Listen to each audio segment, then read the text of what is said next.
test the car.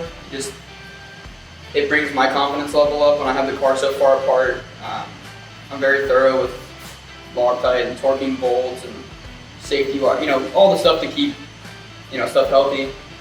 But in the back of my mind, there's always like, oh, that one bolt, did I tighten it or not?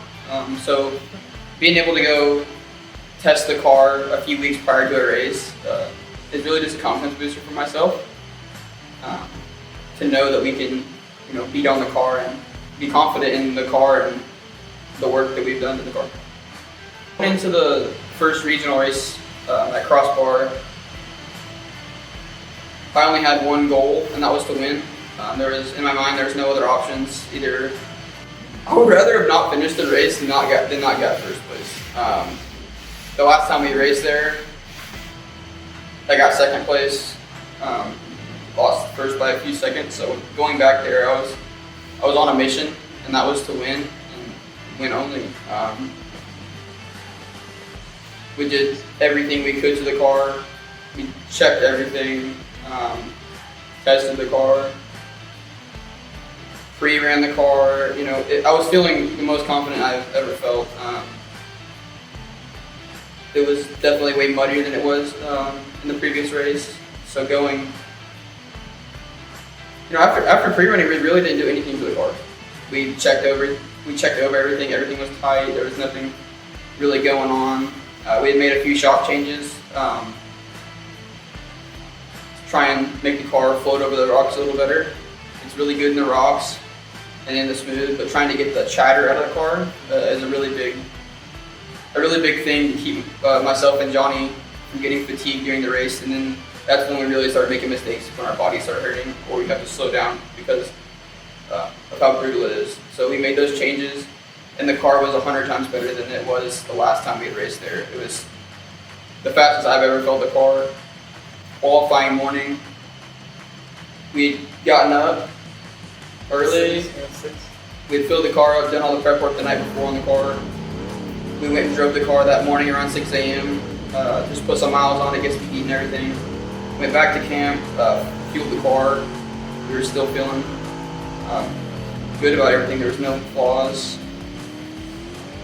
We got to that starting line, and again, my only goal was to win, and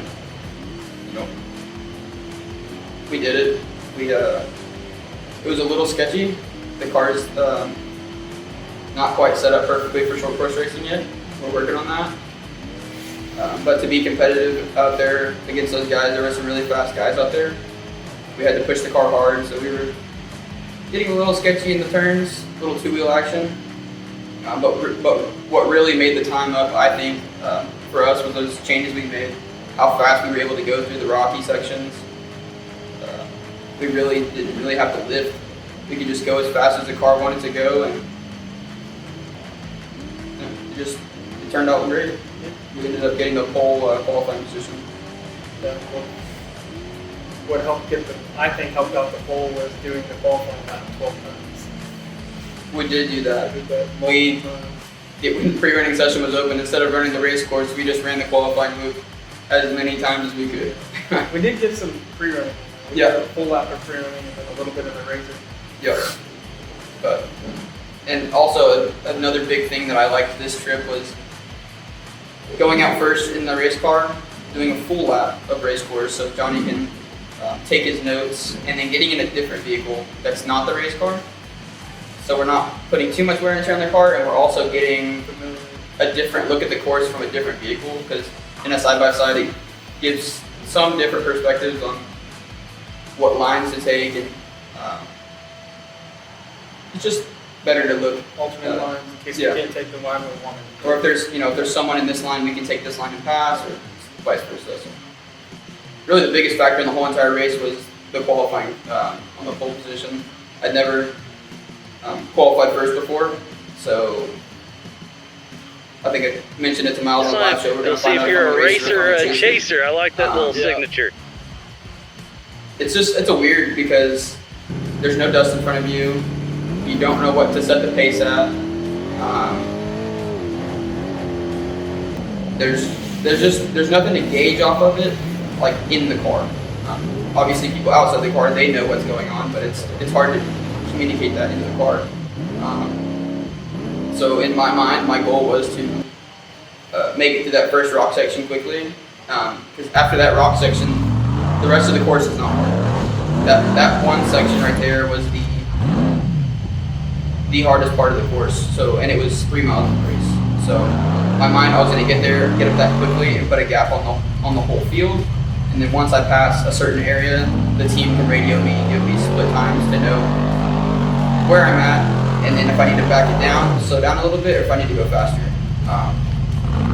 Which it didn't work out for me. I pushed a little hard. I got too in my own head of, you know, hitting it. To be honest, it shouldn't have broke. I know it was a really hard hit, but this car should take it, and we're gonna fix that. We have parts on the way that are 10 times as strong as the part that broke, so that should never happen again. This car should take whatever we throw at it, and for it not to, kind of hurt my feelings a little bit. And I hit it under full throttle, and when that did it, the car revved up even more, and then when it hit the ground, it just snapped the front yoke off the transfer case, which we didn't know that was the failure at the time. We thought we broke the actual transfer case. So I had Johnny hop out of the car. I said, just winch this thing out of the trail. Let's let all these guys get past. We don't want to be the guy that's blocking off the only line that's really feasible on the race course. And then I'm just sitting there in the car. Johnny's out helping other people, and I'm just angry. Well, other people start to break. That's because they couldn't get up the line. Yeah. And so once that one, in fact, I give you props to that because I thought we were done after I got into the tree. But after seeing one person break and then another person break, I think Scott finally caught on, hey, this is going to be an even race at this point if they continue to race. So his new mindset was, well, our mindset was just go as far as we can until we can't, because there's no difference between stopping here versus stopping another mile down the road. Yep. So I was just watching in the mirror, so I didn't want to get out of the car in case there was an opportunity for me to get out of there.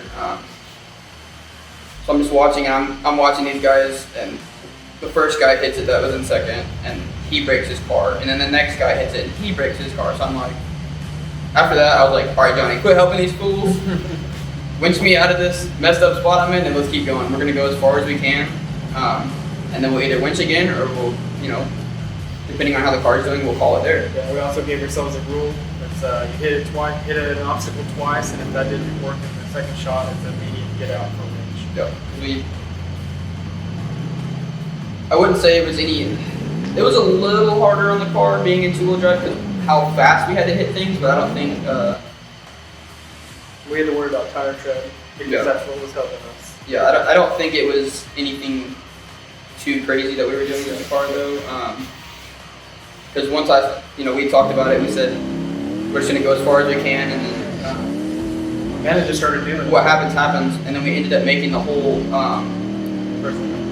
the whole first lap until I got to rock face, and my mind blanked. I never even thought about that left line that was in the dirt. I went right up the face of rock face, did some weird flips, circle thing, ended up back at the bottom. We scooted over a line, and we ended up making it up to waterfall part. I got stuck about 3/4 of the way up, but luckily we had enough winch line and straps to tow us out of there. Once we got out of there, we were home free on the first lap. There's nothing really tricky after rock face. We came into pits. We told them previously on the radios that we to check our rear tires. If they're bald, we're not going to be going anywhere. So we pulled into pits. They ended up throwing 2 brand new tires in the back, and then we headed off for our second lap. And my main goal was to get my finishing points. Since the car was broken, we had to finish that first lap to get finishing points. But once we realized we were actually doing pretty decent still, I was like, well, the car made this lap, let's try it again.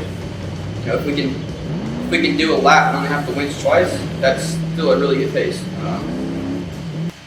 So we went to the short course, same exact obstacle where I broke the front end.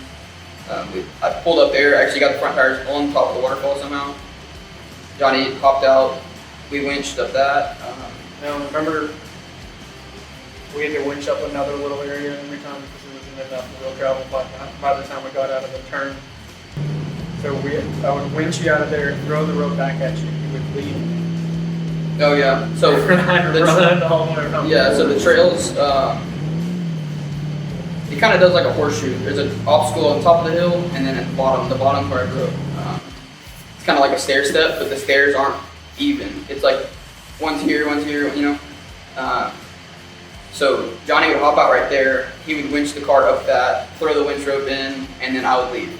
And then he would just walk like down the hill because I can make everything else in two-wheel drive, going down the Hell's Gate area and then down the waterfalls.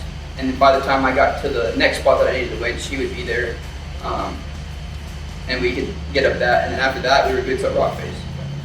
And then that second time through is when I was kind of looking at lines because I was like, I don't want to do what I did the first lap. It just didn't work. So we tried the far left line that was more dirt, and we ended up making it up that trail. Yeah, and then so we only had to winch twice that second lap. Total 4 times. Like throughout the whole race, but yeah. Yeah. So and then after rock face, I mean, all the hard stuff's done again. So we're back to the dirt roads, going through pits. Honestly, we had a lot of fun. Oh yeah. Yeah, it got sketchy at times, but it was one of the most fun races I've ever had for sure. Going through the mud holes and two-wheel drive was not fun. But it was still a blast. Since I didn't take tires on lap 2, the tires were completely bald. There was no tread left. The biggest thing I was just worried about getting a rock face, but once we got up that, it was home free. Going through that, there's like a prairie section. It's just little rocks, like nuisance rocks. We were going through there, and we ended up cutting a tire. It was the only tire we cut, and it wasn't a sidewall puncture or anything like that. The tire, like, it went flat because there was no tread left. Like we burned all the tread off of it, basically. Then we were 5 miles from the finish line, so we decided pits is only 3 miles from the finish line.